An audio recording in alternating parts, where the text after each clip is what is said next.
Are you looking for non-clinical roles within the NHS?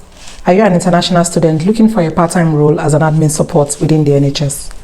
Or you simply have an upcoming interview and you're looking for tips to help you land that role as an admin support in the NHS? This video is for you.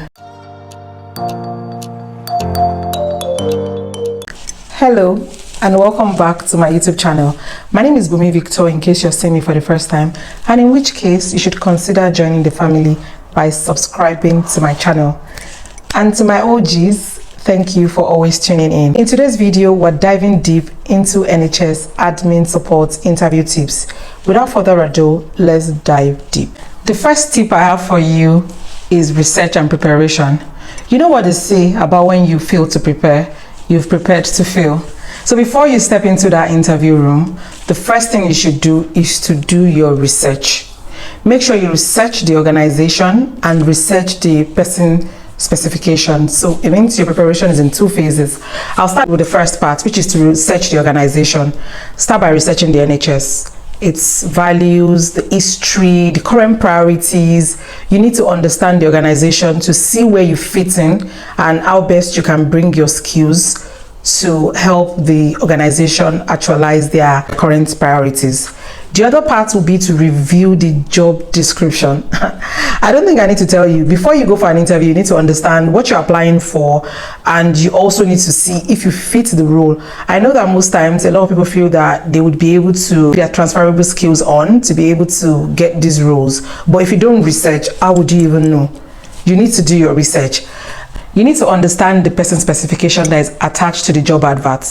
Personally, I feel this is like an expo. It helps you know what the organization is looking for and the kind of person they're looking to recruit for that role. If you're not familiar with NHS job adverts, there's usually a person specification. It's a PDF. It will be attached to the bottom of the job adverts that you're putting out. That is your expo. You need to look at it, review it, see how best you can tailor your skills, your experiences to fit the person that they're looking for. They've given it to you. They've said this is the person we're looking for. You need to fit into it. You see your transferable skills that you can bring on and things that would be able to help you better fit that role. You need to be ready to connect your skills and your experiences to the role. This is one sure way to stand out. If you study that person specification properly and you're able to tailor your experiences and your qualification, your skills to that person's specification, you would definitely stand out. And remember, it is better to be over-prepared than be under-prepared. Now that you've prepared and you've researched, let's get you to answer the question in the way that shows that you've done your research and you're prepared. And that brings me to the second tip. That would be the use of STAR technique. It's an absolute lifesaver for competency-based interviews. S stands for situation.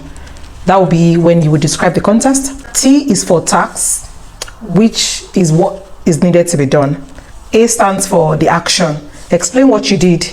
And R stands for the results, the highlights of the outcome, things that you were able to achieve. For example, if they ask for a time you handled a difficult patient, you describe the situation, which was the patient, what happened, how were you able to know that this patient is difficult, the task that you had to do, how were you able to communicate with the patient, what did you have to do, how were you able to calm them down, have to consult your manager or anything that you had to do.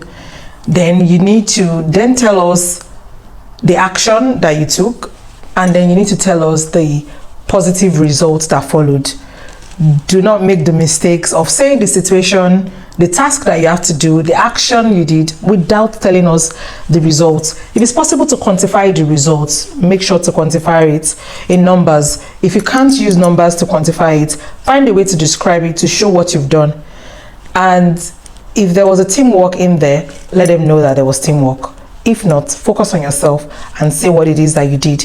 But even if it was done by your team, make sure to highlight the things that you did, the contribution. Because guess what? Your team is not getting interviewed. You're the one getting interviewed. So make sure to highlight the things that you did, even if it was within a team. Highlight what you had to do, your own contribution to it, and what the result was, and your contribution to the results. My third tip for you would be to showcase your soft skills. For an admin support, soft skills are as important as your technical skills. I know you want to go on to say you can use Excel, you are proficient in PowerPoint, all of those things, but you want to highlight your soft skills. So make sure to highlight soft skills like communication, empathy, teamwork, adaptability, ability to cover up for other staff on short notice, because as an admin support you get a lot of that. Sometimes you would need to cover up for reception, you might need to cover another admin team, you might even need to go into the ward to cover up for some of the admin staff there and support the nurses. So it's something that you want to do, and no one is going to assume that you have those soft skills if you don't say them. They won't assume anything for you. You know yourself better than anyone else. So plug yourself shamelessly. Let them know that you are capable of doing these things. No one knows you better than yourself, and no one will sell you better than yourself. Provide real life examples of when you've used these skills, you've demonstrated them on your previous roles.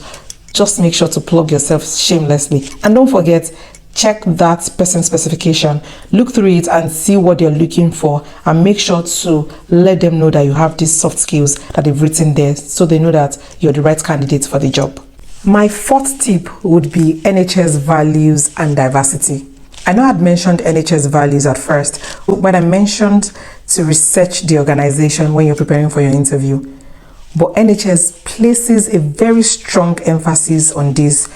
And that's why I thought it would be nice to give it its own part and speak about it, to let you know that it would do you a lot of good to align yourself with them. Familiarize yourself with the NHS values. NHS trust values includes compassion, improving lives, everyone counts, commitment to the quality of care, respect and dignity, working together for patients. Show how you embody these values in your professional life, and don't forget about diversity. NHS serves diverse communities, so celebrate your own experiences in working with people from various backgrounds. Don't be afraid to show that you've worked in a diverse environment before, if you've done so. My fifth and final tip for you would be to ask questions. Don't forget, an interview is a two-way street. They're trying to see if you're a good fit for their organization. You should also see if they're a good fit for you. Do not be desperate. I know that can be something that is tricky, especially if you're looking for a job and you just want to start something, but you don't want to be that person that does not ask questions at an interview, or someone who is too desperate and they can smell that your desperation from afar. So make sure to ask questions. An example of question that you can ask would be to ask about the team culture. You can also ask what success is like on your role, what it means to be successful on your role. You can also ask about growth opportunity. It shows that you're looking for growth and development. You could also ask a question around something that they're doing in the organization. If you've read, if you've researched. For the love of God, don't say you don't have any question, okay? Make sure you find something to ask them about. It just shows that you're prepared and you're inquisitive, and you're just prepared to get the best out of that interview. Please make sure to ask a question. And that's it. Bonus tip that I just remembered now, and that would be the question that I know that it would definitely ask you, which is tell me about yourself. You know how you can go all day talking about yourself to your friends, but at an interview, once they say tell me about yourself, everything flies off your head, or you start to ramble. Please, for the love of God, resist the urge to give them a download of your life history. That's not what they're asking about. They just want you to tell them something about you, you know, but keep it sweet, short and simple. Remember, SSS. Do not make it long. It's not a long thing. Make sure it's simple, short and sweet. People like to say an elevator pitch, and I would liken it to that too, because you know how fast an elevator ride is normally. So you want to make it that short, but it still needs to be power packed. It should be able to sell you.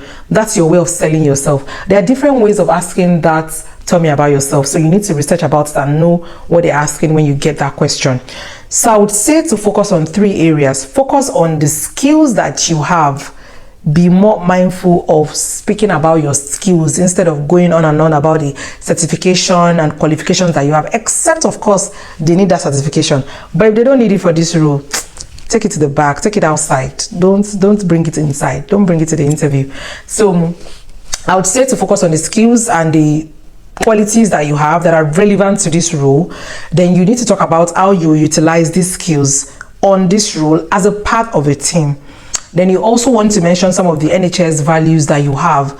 But I'm not saying go ahead to say, oh, I have integrity, I'm committed to. No, that's not it. Find a way to incorporate it to make it sound like that's what you're speaking about. And if you really have to mention it verbatim, don't go about listing all 6 values, Just pick the ones that are relevant to the role. Find a way to use other words to describe it in a way that they can tell. A 1-year-old can tell that you're talking about that value. They can see it. So that will be that. Another thing that I remembered would be GDPR. God, I don't know how I left that out. I just remember that now. GDPR is very, very, very, very important. As an admin support, you would have access to a lot of patients' file. You will see their medical record, you see their house address, you see their clinical notes, you would see their appointments.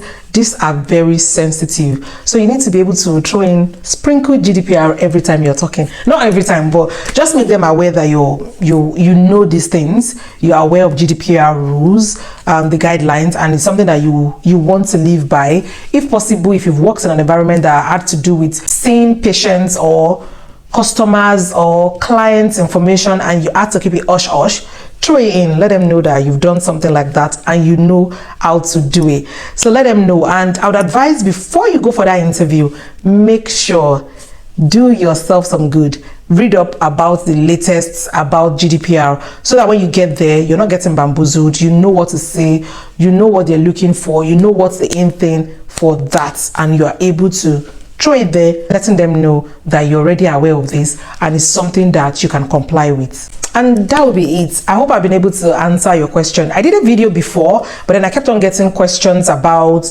NHS interview tips and whatnot, so I thought to do another video. And I hope I've been able to answer most of the question, if not all. If you have any other question, leave them in the comments below and I'll be there answering the questions. Some of you reach out to me privately. Please leave comments here. People are thinking I'm lying. They think I'm a liar.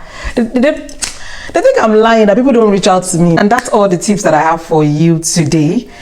Thank you so much for watching, and I'll see you in my next video. Till then, stay blessed. Bye.